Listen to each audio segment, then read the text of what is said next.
China میں black out, گھبرائیں نہیں، China کی کسی ملک سے جنگ نہیں شروع ہوئی ہے۔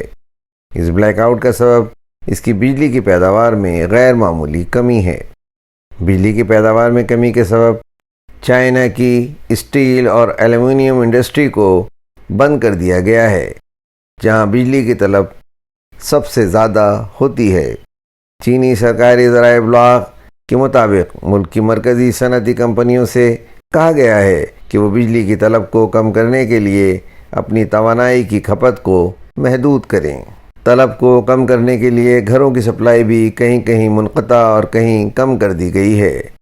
لوگوں کو ایلیویٹر لفٹس کے استعمال سے بھی روک دیا گیا ہے۔ کچھ عمارتوں میں لوگوں کو بجلی نہ ہونے کے سبب ایلیویٹر میں پھنسا دیکھا گیا ہے۔ ایک چینی سرکاری ٹیبلائڈ گلوبل ٹائمز کے مطابق پیر کو شمالی مشرقی 3 صوبوں میں بجلی کی فراہمی میں کمی بالکل غیر متوقع تھی، جس کی مثال ماضی میں نہیں ملتی۔ یہاں یقیناً پہلی بار بجلی کی اس طرح کی کمی دیکھی گئی ہے جو لوگوں کے لیے سخت اذیت کا سبب ہے۔ اخبار نے منگل کو یہ بھی رپورٹ کیا ہے کہ ہیلونجیانگ، جیانگ، جیلن اور لیاوننگ صوبوں میں بجلی کی راشننگ کے سبب لوگوں کو زندگی کے روزمرہ اور کاروباری معاملات کو چلانے میں بڑی رکاوٹ کا سامنا کرنا پڑ رہا ہے۔ بجلی کی قلت نے چین کے جنوبی صوبے گوانگ ڈنگ کو بھی متاثر کیا ہے۔ یہ آسٹریلیا سے بڑا صنعتی ہب ہے، جہاز رانی کا مرکز ہے، یہاں فیکٹریوں کا ایک بڑا مرکز ہے۔ اس صوبے میں کئی صنعتوں نے اپنی پیداوار آدھی کر دی ہے۔ یہاں بھی لوگوں سے یہی کہا گیا ہے کہ وہ گھروں میں قدرتی روشنی کا استعمال زیادہ سے زیادہ کریں اور ایئر کنڈیشننگ کے استعمال کو بالکل محدود کر دیں۔ صوبے کے مقامی عہدیداروں نے پیر کو یہ بھی کہا تھا کہ بہت سی فرمیں حکومت کی ہدایت کے مطابق ہفتے میں 2 یا 3 دن کام کر کے بجلی کی طلب کو کم کرنے کی کوشش کر کے حکومت سے تعاون کر رہی ہیں۔ چین کی اسٹیٹ گرڈ کارپوریشن نے پیر کے روز یہ کہا ہے کہ وہ بجلی کی فراہمی کو بہتر بنانے کے لیے ہر ممکن کوشش کرے گی، خاص طور پر رہائشی کھپت کو محفوظ بنانے اور ان کی طلب کو پورا کرنے کی ہر ممکن کوشش کرے گی۔ چین کا یہ بحران نیا نہیں ہے، اس سے پہلے بھی وہ جون میں اس طرح کے بجلی کے بحران سے متاثر ہوا تھا، لیکن آج جون کے مقابلے میں طوفان کی سی تیزی سے صورتحال خراب ہوتی جا رہی ہے۔ اس کی صنعتوں کو توانائی کی بڑھتی ہوئی قیمتوں اور بیجنگ کو کاربن کے اخراج سے نمٹنے کے لیے بہت زیادہ دباؤ کا سامنا ہے۔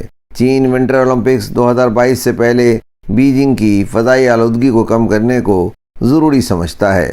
خیال رہے کہ توانائی کی فراہمی کے مسائل چین کے لیے نئے نہیں ہیں۔ اس سال موسم گرما میں چین کے کئی صوبوں نے توانائی کی کمی کا انتباہ دیا تھا۔ اس سے پہلے 2011 میں بھی بہت سے صوبوں کو بجلی کی کمی کے حوالے سے بدترین بحران کا سامنا رہا تھا۔ چینی ایجنسی کے مطابق چین کے تقریباً 3 درجن صوبوں اور علاقوں میں سال کی پہلی 6 ماہی میں بھی توانائی کی کمی کی شدت میں اضافہ دیکھا گیا تھا۔ چائنا کی ان دنوں آسٹریلیا سے ٹریڈ وار بھی چل رہی ہے۔ آسٹریلیا سے چائنا کو کوئلے کی سپلائی 0 پر آ گئی ہے۔ آسٹریلیا دنیا کا سب سے بڑا کوئلے کا ایکسپورٹ کرنے والا ملک ہے۔ اس کا کوئلہ لوہے کی پیداوار کے ساتھ پاور پلانٹ میں بھی کام آتا ہے۔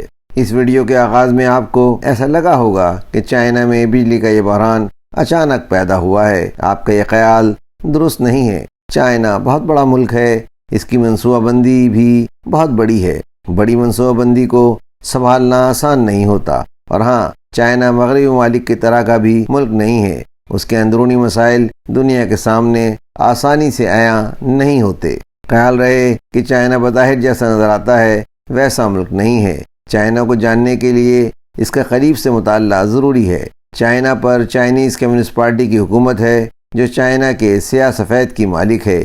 یہ پارٹی چائنا پر 100 سال سے حکومت کر رہی ہے۔ چائنا کا سیاسی کلچر بہت مختلف ہے۔ اس موقع پر بھی یہاں کسی کی جرت نہیں کہ وہ موجودہ بحران پر حکومت پر نقد کر سکے یا ان سے سوال کر سکے۔ آج کل چائنا میں ایک اور بڑا بحران ایور گرانڈ بھی چل رہا ہے۔ ایور گرانڈ ایک ریئل اسٹیٹ کمپنی ہے۔ اس وقت یہ کمپنی چین کے 280 سے زائد شہروں میں 1300 سے زائد منصوبوں کی مالک ہے۔